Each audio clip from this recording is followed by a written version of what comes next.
मेरी आप सबसे ये रिक्वेस्ट रहेगी कि जिस तरह से मैंने ये चार्ट बनाए हैं वैसे आप भी, आपका जो स्टडी एरिया है वहाँ पर इस तरह के चार्ट्स आप और ज़्यादा इनको सुंदर बना सकते हैं।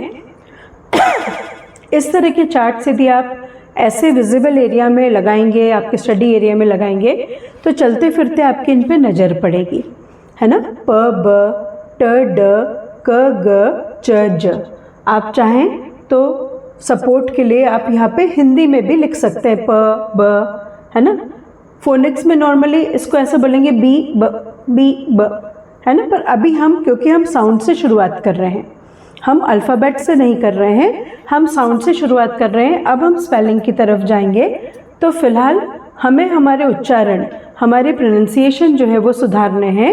इसलिए इस तरह का चार्ट जो है आप बना के अपने स्टडी एरिया में, या यदि आप स्कूल में पढ़ाना चाहते हैं बच्चों को तो वहाँ पर भी आप इस तरह के चार्ट जो है आप बच्चों से प्रोजेक्ट के रूप में बनवा सकते हैं।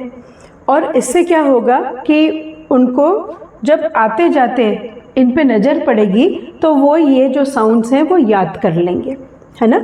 इसी तरह ये वोवेल साउंड्स हैं, इधर यहाँ तक मोनोफ्थोंग्स हैं, ये डिफ्थोंग्स हैं, और बाकी और डिटेल भी हम धीरे धीरे देखेंगे।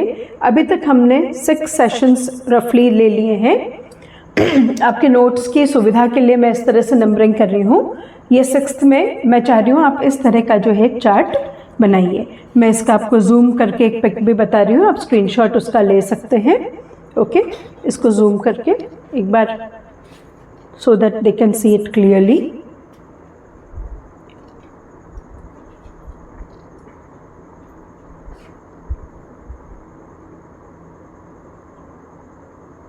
आपको दिख रहा होगा, इस तरह से क्लियर दिख रहा होगा, है ना। तो ये आप, ये जो चार्ट है इस तरह से आप बनाइए, बना के और लगाइए। Now it is time for revision of what we have done up till now. अभी तक हमने जो करा है उसको थोड़ा सा हम रिवाइज करते हैं। हमने देखे पहले तो कि 26 अल्फ़ाबेट होते हैं, है ना। उसके बाद हमने देखा फोनेटिक्स में हमने साउंड्स हमने पढ़ना शुरू करा। ये जो साउंड्स हैं इसमें सबसे पहले हमने कॉन्सोनेंट साउंड्स पढ़े जो कि 24 थे, फिर हमने वोवेल साउंड्स पढ़े जो कि 20 थे। ऐसे करके हमने अभी तक 44 साउंड्स पढ़े और उनके सिंबल्स जो है वो हमने याद करें। अब करना क्या है इन सब का, तो अब आप देखिए कि पहले जब हम इसको याद कर लेंगे तो जैसे मैंने स्टार्टिंग में बताया था, हमारी मैडम ने हमको कॉपी में बिल्कुल इस तरह के नोट्स बनवाए, आपको दिख रहा होगा, है ना। प ब ट ड क ग, यहाँ पे मैंने थोड़ा सा हिंदी भी लिख लिया है। तो इस तरह के नोट्स बनाए पहले और पहले उन्हें याद करा, ठीक है। आजकल हम लोग भी, बड़े भी ज़्यादातर फ़ोन पे निर्भर रहते हैं, पर मेरी आपसे रिक्वेस्ट है कि अपनी अलमारियों में से प्लीज़ डिक्शनरीज़ जो है वो वापस से निकालिए।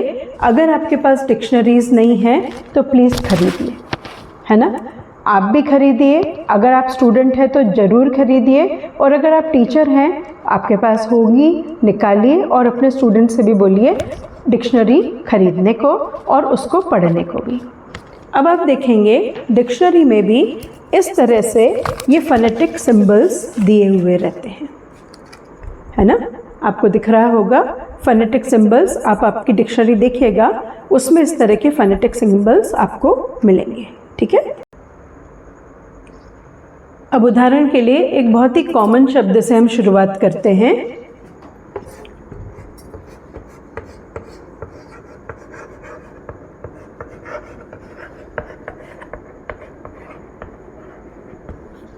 हम में से अधिकांश लोग इसको पढ़ते हैं एग्जामिनेशन, एग्जामिनेशन।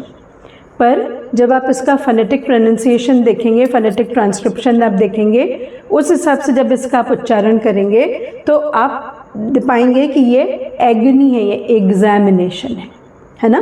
ये आपको ऐसा मिलेगा, एग ज़ै मी नी और शन, ये ऐसा मिलेगा आपको, एग्जामिनेशन, एग्जामिनेशन।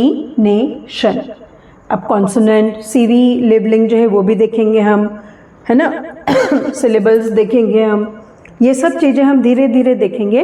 पर फिलहाल के लिए जो मैं रिवाइज करवाना चाह रही हूँ वो ये है कि आप फर्स्ट ऑफ ऑल आप जितने भी साउंड्स हैं आप उन्हें याद कर लीजिए। उनके सिंबल्स बिल्कुल आपकी आंखों में बस जाना चाहिए, एकदम से आपको पहचान में आना चाहिए। और उसका यही तरीका है कि लर्न भी करिए, रोज़ रोज़ आप उसको रिवाइज करिए।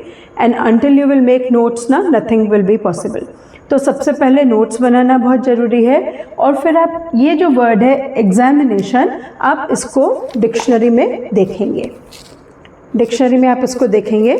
देखिए, इज इट क्लियर?